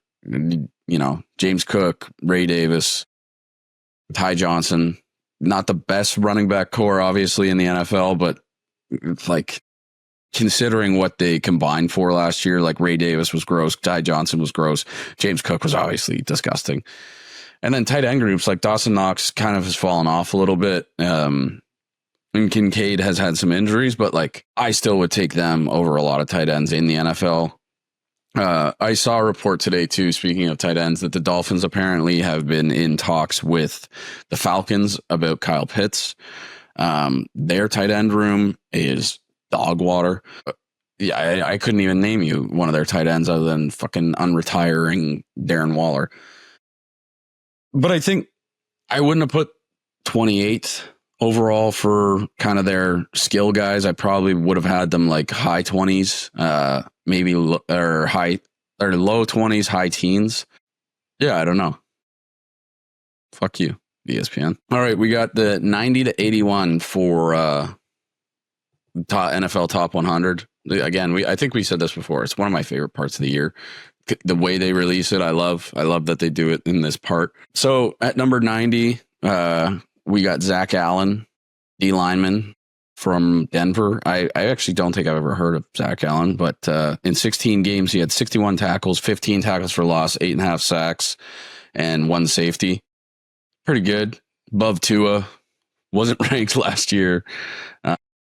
So yeah, he led all defensive tackles, I believe, was over 60 pressures last season. At 89, we got James Cook. Sweet. Wasn't ranked last year, but he was gross this year. He had 16 games, 207 rushing attempts, went for over 1,000 yards, 4.9 yards per carry, 16 rushing touchdowns, which is insane. 32 receptions, 258 receiving yards, 2 receiving touchdowns, and 1 fumble. That is pretty... 1 fumble's pretty great for a running back in the NFL. Yeah, unbelievable. And his yards, when contacted, his yards after contact were gross. Andrew Van Ginkel. Let me tell you something about Andrew Van Ginkel. Amazing hair. Great linebacker. 11.5 sacks, dude. Jesus. He was gross last year. He was the core of Minnesota's defense. I'd probably put him up there with Zach Bond for linebacker position. 2 interceptions, 79 tackles, 18 tackles for loss, 11.5 sacks, like you said. 2 interceptions, 2 tutties. That's pretty gross. Again, wasn't ranked last year. You're seeing, I swear, we're seeing a lot more guys that weren't ranked. Yeah. We got Quinnen Williams at 87. Damn, he dropped 50 spots. He dropped 50, yeah. Damn, that's wild. 16 games, he had 37 tackles, 8 tackles for losses, 6 sacks. Good enough, even in a down year. I think he was a Pro Bowler, but wasn't kind of the usual Quinnen Williams that, we've seen before. But yeah, I don't know. I always kind of liked him. We got Laramie Tunsil, who started the season out at the Texans, and they just had horrible O-line problems. But in 17 games, he got traded. I can't remember when he got traded. He got traded to the Commanders, I think, right before the deadline. So in 17 games, he allowed 19 quarterback pressures and 2 sacks. Pretty good. A perennial Pro Bowler, was always pretty good, but the Texans O-line was in shambles last year. CJ Stroud had no time to throw. Man, the Commanders needed kind of to bolster their O-line behind in front of Jaden Daniels there, so I kind of like that for him. At 85, we got Kyron Williams, Los Angeles Rams running back. He was good for a touchdown a game last year. Yeah. He kind of somewhat similar to a season that James Cook had. A little bit more on the fumble side, 5 fumbles, but in 16 games, he had 316 attempts, 1,200 rushing yards, 14 rushing touchdowns, 2 receiving touchdowns. Almost exactly the same as James Cook's stat line. But the 5 fumbles that's a little tough. But trust me, if we did lock of the week at the beginning of the season, I would have just bet Kyron Williams fucking touchdown. Yeah, it was insane. 84, Christian Gonzalez, cornerback for the Patriots. He is very, very good. In 16 games, he basically 59 tackles, 11 passes deflected, 2 interceptions, 1 fumble recovery, 1 touchdown. You can't really say much else. Drake May is basically, he's the quarterback of their defense. You could put it that way. Yeah. Cam Hayward moving up 15 spots. I love that. He's going to be a Hall of Famer for sure. In my opinion, through 17 games, he's got to be almost 40. Through 17 games, 71 tackles, 12 tackles for loss, 8 sacks, 20 QB hits. Kidding. He's 35. Damn, he looks a lot older than 35. Sorry, Cam. Damn, that's wild. I love his podcast too. His podcast is really great. But yeah, I love Cam Hayward. He's just, embodies what the Steelers organization is. I like this. At 82, we got Jerry Jeudy. Kind of got a fresh start after leaving Denver. In 17 games, he had 90 receptions, 1,200 receiving yards, 4 receiving touchdowns. Touchdowns a little on the lower side, but you really saw him break out last year in a struggling Browns organization. Yeah, it was like the second half of the season. He just turned it on. As soon as he got, traded, it was crazy. And then 81, the last one for this week, got Kansas City Chiefs cornerback Trent McDuffie. He's a difference maker basically all season. And once the Chiefs kind of moved on from L'Jarius Sneed, McDuffie kind of came up and established himself as that piece that they were going to need without the Chiefs kind of having to make a move and kind of get a splash guy. In 16 games, he recorded 59 tackles, 6 tackles for losses, 13 passes deflected, and 2 interceptions. So pretty great. Pretty great. But yeah, that pretty well does it for the NFL. Not much going on. Ryan destroyed my question, so gonna come with the CFL question next week. Fuck. All right. I'm gonna start adding more CFL stuff in. It's gonna be mainly focused on the Ticats.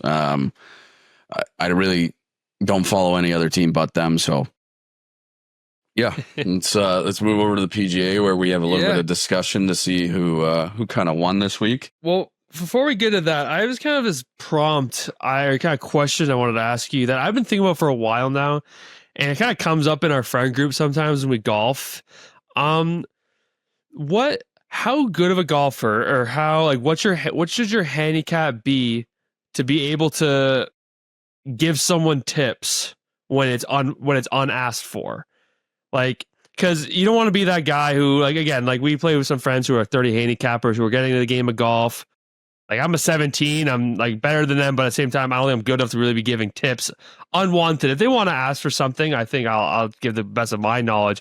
But how good do you think you have to be, and what handicap do you think you have to be to have that knowledge to give unwanted tips, you think, on the golf course? I think it's really subjective, and it really kind of depends on who you're with. But like, I don't know. I've always been kind of the guy. I never try to give unsolicited advice when it comes to golf.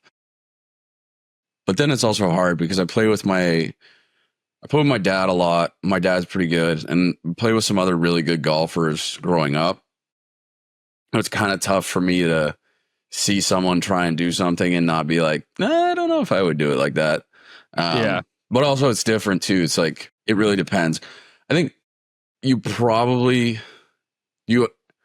to give advice to someone who is either just starting golf or is maybe struggling, I think the bar should be that you can consistently shoot in the low 80s and break 80. No one is going. I would say your handicap would, probably have to be single digit. Yeah, I would say single digit. Yeah, a single digit or like a 10, but like a true 10. Yeah, I agree. I was curious because, like, I don't know, man. When sometimes I've had a golfer who is maybe a tad better than me, not much, and they try to get me to break out into my swing and just break down my hole. I'm like, I'm not doing that. Yeah, you're not my coach. Like, let's just move on from this. Like with Nick, our good buddy Nick, I do it all the time, especially if it's just him and I playing. But he wants it though. He appreciates he does want it. He's a new golfer, so. But like with you, I rarely, unless you ask me in a certain situation, I probably would never give you advice. And 9 times out of 10 too, when we play, we're playing against each other. So like, I'm never really trying to give you advice. Yeah, exactly. But exactly. I think single digit handicap. And like, it really depends on the person who you're with. Like, if I play with a person who is like, gets so livid and frustrated and angry with themselves when they make a bad shot, and then you try to give them advice and they lose their mind, like, no, I stay away from that. I agree. So let us know in the comments what you guys think. I think it's an interesting question. But yeah, wrapping up here, the PGA, obviously, it was the Genesis Scottish Open this past week. I don't even remember the guy's name who won. I've never heard of him. Chris Gotterup. He edged out Rory and Marco Penge. I don't know the fuck that guy's name is. But happy to see kind of Rory back in the mix. I would have been pumped if he won, but it's cool to see a guy get his first win. So I was 13-10 heading into the Scottish Open. So I had Scotty, he was tied for 8th. I had Xander, who was tied for 8th, and I had Robert McIntyre, who didn't have his best weekend. He was tied for 65th. And Jackson had Rory, who's tied for 2nd, and Corey Connors 47th, and Fleetwood 34th. Yeah, I mean, you had the 2nd, so I feel like that gives you a lot of points, but I don't know, I got 2 top 10s as well, so I want to get your opinion on this. It's tough. I feel like this is the closest we've ever been to like a tie. This is the closest. Yeah. It's tough because we never actually established anything. It's mainly been we just highest, and then if I had like 3 top 10s and you had a 3rd or 2nd and then 2 50ths, then maybe, but I don't know. I think we can give it to you. I just wanted to get your I feel like we could go tie. All right, we can do tie if you want to do a tie. Well, if you want to give it to me, I get it. But I'll give it to you. No, I'll give it. Okay. Fuck the ties. I'll give it to you. The 2 top 10s. I think that was a good discussion though. 2 top 10s is good, but if it was 2 top 5s, I'd say I win that. Yes, I would say that too. It's tough because 2 top 10s is good, but then it's really tough. But you still got the lead by 2. So yeah, 13-11, and I think I picked first for this last major of the year, don't I? No, you picked No. first last time. You picked Scotty. Yeah, okay. It's all right. All right, you so- can still get Scotty. I'm going to take Rory. Yeah, so I'm pumped for this 153rd Open, Royal Portrush in Northern Ireland, The where Sunday Rory is McIlroy's on my from. birthday. It's going to be the It's best gonna be birthday epic. ever. It sucks though. Sometimes at the time they get up pretty early to watch it, but I get up early for it. I don't care. I might go to, I don't even know what I'm going to do. I think Saturday we'll go watch the UFC, and then we should congregate and go and watch the Open somewhere. Done. Yeah. So you got Rory. I'm picking Scotty. That's just how it's always going to be in the majors and basically every other tournament that's going to be on. And now this is where it gets dicey. Yep, sure does. You know what? Give me. It's so tough because the links golf, you don't get to see guys play links golf. Exactly. It's a completely different style. I'm not trying to give tips. But like, really, I'm going based off like the Scottish Open. Like, it really is like these guys know how to play that type of conditions. Yeah, I'm gonna take Matt Fitzpatrick. Yeah, I'm going Xander. I think it's just people maybe roast us in the comments where it's being boring and not taking anyone off the board, but it's just I cannot just let him slip to whatever, and I just have to pick a guy like. And I would stick with Canadians, but I am Scottish, so give me Robbie Mack. And Mac, I love it. Robbie Mack, FD, and I'm gonna go with a guy who had a great week. I'm gonna go with Justin Rose, who came second to Xander last year. I'm pretty sure, or second or third. I think he had a great Sunday, but Xander just held it down. Last year's Open was kind of, I don't say boring. There's nothing really crazy. I know Xander won his second major of the year, but it wasn't really anything. The golf is more fun to watch this year now that we do this too. Yeah, I'm pumped. I'm excited to watch it. Yeah, I think. Yeah, so locking it down with the lock of the weekend bet the farm. I've fired my baseball representative for just the time being. He hasn't given me the best right now, but I can't put that all on him. But he knows who he is, and he needs to be better. So my lock of the week is a CFL bet, and it's for the Lions and Elks game tonight, and it's James Butler of the Lions over 51.5 rushing yards. My bet the farm it's weak, like it's a plus 1,500. It's for Summer League, and it's for Ace Bailey, the guy who hates to be in Utah, who plays for Utah, to get over 20 points, and Trey Johnson to get over 20 points as well. Couldn't tell if he's on the Nets or the Wizards, but it's a plus 1,600 bet, $55 to win 90. So that's my bet the farm. Not bad. I got okay odds, but I wasn't putting more money into my Bet365 account, so the return does not look great. But that's all right. So I got the Braves over the Cardinals. They're up 3-1. The Athletics beat the Jays, so I won that. The Dodgers beat the Giants, I won that. The Diamondbacks beat the Angels, got that. Phillies beat the Padres, got that. And then I got the Lions over the Elks. And then I took the Celtics over the Knicks in the Summer League, and they are currently up 82-69. I took the Raptors over the Magic in the Summer League. They're up 44-39. I took the Heat over the Cavs, and then I took St. Louis City Soccer Club over the Portland Timbers, and the LA Sparks of the WNBA over the Connecticut Sun, and they're up 64-60. We got 20 cents, which this sucks because it looks amazing already. We got 20 cents to win out fucking $10. If you win that, I actually hope you win that. I hope you win that. Dude, it looks badly. Great. It looks really good. And then my lock of the week is also CFL. I took the Lions over the Elks. I took James Butler over 51.5. And then I took Nathan Rourke to score 2 or more TDs. Yeah, and that's, I think, $7 to pay out 20. All right. Nice. Right on. Again, this is wrapping up here, episode 27. I think I said it's going to be a shorter one, and it's, again, not. But that's what happens. Is new stuff come up, and you just got to go with the flow. I don't know if you saw that, but Joe Pavelski just won that Century Championship out in Lake Tahoe. He just sinked an eagle putt to win it, so that's pretty sick. I don't know if you saw Charles Barkley hole out for eagle from the fairway. Yeah, I did. The whole fucking place lost it. Yeah, again, thanks, Jonny, for coming on. I really appreciate it.